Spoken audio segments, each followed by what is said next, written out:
The house help is a snake. When Emeka Awobi, a respected businessman in Asaba, hired a new house help, everything in his home changed for the better. Her name was Cynthia. She was quiet, respectful, exceptionally neat, and had a way of completing tasks before being asked. His wife, Mabel, who had gone through 3 troublesome helps in less than 6 months, felt like she had finally found peace. Cynthia said she was from Saka and had lost her parents in a road accident. Emeka's Christian values wouldn't let him probe deeper. He felt pity for the girl and even added her to family prayers. But Mabel's mother, Mama Agatha, wasn't fooled. From the first week, the old woman noticed strange things. Cynthia never ate with the family. Her room always had a faint scent of wet earth, like a rainy forest. And one night, Mama swore she saw her slither, not walk, past the corridor. When she confronted Mabel, her daughter waved it off. "Mama, you and your village suspicions again. This is Lagos, not some shrine." "No be shrine." Mama spat. "You go no." Before we continue, please like, comment, share and follow. Weeks passed, and Emeka's business boomed beyond imagination. Deals he had chased for years suddenly came to him with ease. Meanwhile, his health began to deteriorate slowly. He'd wake up exhausted despite sleeping well. He developed a rash on his neck that no ointment could clear. Their first son, Junior, only 6 years old, became oddly attached to Cynthia.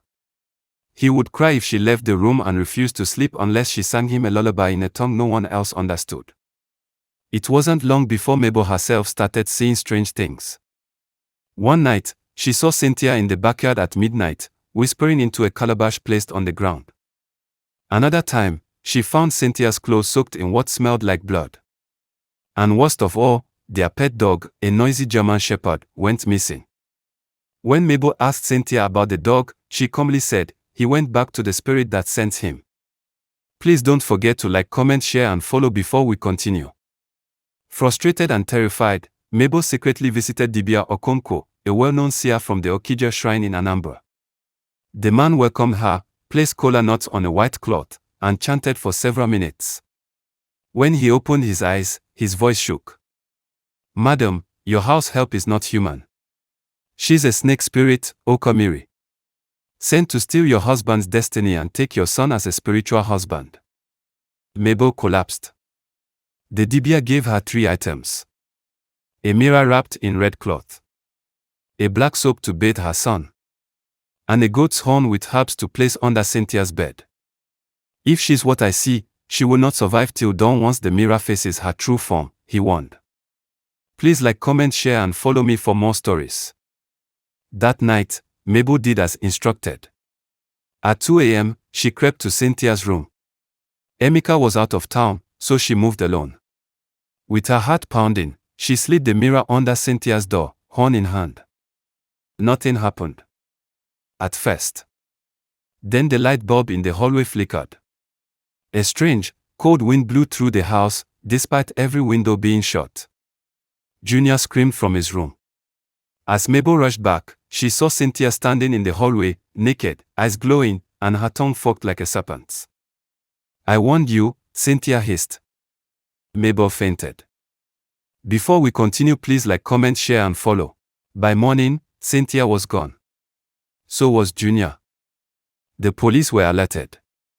Search parties combed the estate and surrounding bush. But they found nothing. No tracks. No clues. No Cynthia. No Junior. Weeks later, Emeka returned, only to collapse when he heard the news. His health worsened fast. He became paralyzed on his left side. Pastor after pastor came to pray, but the deliverance never lasted. He would scream at night, saying he saw a snake coiling around his son in his dreams. Then one day, a neighbor's daughter confessed something chilling. She had seen Cynthia by the river at night, holding Junior, both of them submerged halfway, speaking a strange language with snakes all around them. When she tried to scream, her voice failed until morning. Please like, comment, share and follow me. 10 years passed.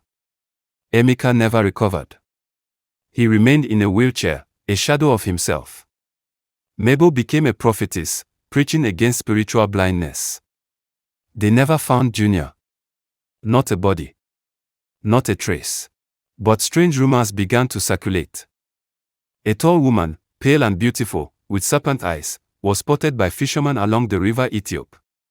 She was always holding the hand of a young boy who never blinked. The locals called her Moni Oka, the serpent woman. One night, an old hunter found a strange clay sculpture at the riverbank, a lifelike carving of a woman and child. The eyes were real. Human. They swore it was Cynthia and Junior. The elders knew what it meant. The boy was gone. Spiritually taken. And Cynthia had returned to the water world, her true home.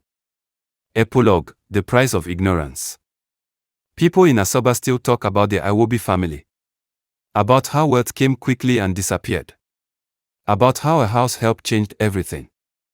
And when young wives complain about spiritual attacks or a child behaving strangely, someone always says, check your house help. Not everyone who knocks is human. Moral lessons. Not all helpers are from God, some are from the deep. Spiritual sensitivity in family matters is crucial. Wealth gotten through strange means often costs more than money. Never ignore the instincts of the old, their wisdom is earned. What is lost to the spirit realm is hardly ever recovered. Thank you for watching. Please like, comment, share and follow me for more stories. Bye for now.